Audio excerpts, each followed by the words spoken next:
Afghanistan withdrawal, our allies are now worried, rightly so, if they'll have U.S. support in their time of need. Today, the White House was forced to push back on Chinese propaganda attacking the U.S. and Taiwan, or what they call reunification. Here with reaction to that is Arkansas Senator Tom Cotton. The Chinese now have aligned with Russia. They're providing arms to Iran. They have threatened our military bases, Japan's military bases. We know that they are talking about recognizing this new, quote, Islamic Emirates of Afghanistan as quickly as possible. On top of that, they're talking about reunification, which we both know would be the takeover of Taiwan. Question tonight is, Senator, what we now have all of our enemies seemingly trying to take advantage of what's going on here. How do we first save the lives of Americans in Afghanistan? Yeah, Sean, you see the Chinese propaganda that's going to reverberate for years to come.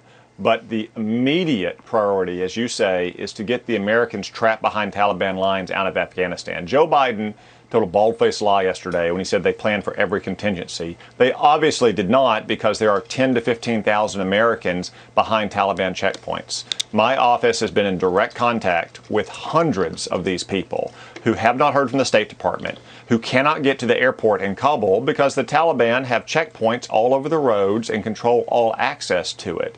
And Joe Biden's administration won't even commit to stay in Afghanistan to secure that airport for 2 more weeks to get all those Americans out. And we're really now at the mercy of how long the Taliban is willing to grant safe passage to American citizens. This is a fiasco. It has grave, grave threats for our future if there's a massive hostage crisis, and it really reveals Joe Biden's impotence and incompetence to the whole world.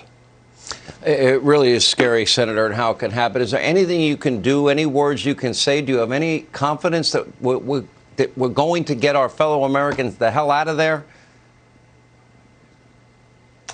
Sean, I wish I could say that, but based on what I've seen from the Biden administration over the last 2 days, as my office has worked to provide information to hundreds of Americans, the State Department has basically told us that they don't want us to contact them anymore. Just send them to a website so they can fill out an e-form and hopefully get a text message. Well, what if their phones aren't charged? What if the Taliban cuts off cellular service? How are they supposed to get through Taliban lines to begin with?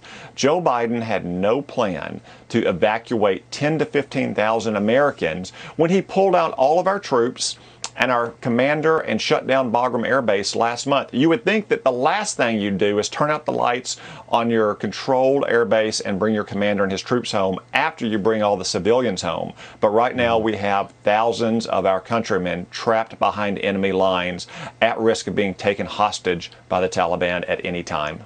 Senator, unbelievable. Never in my lifetime did I think this could happen. Thank you, President.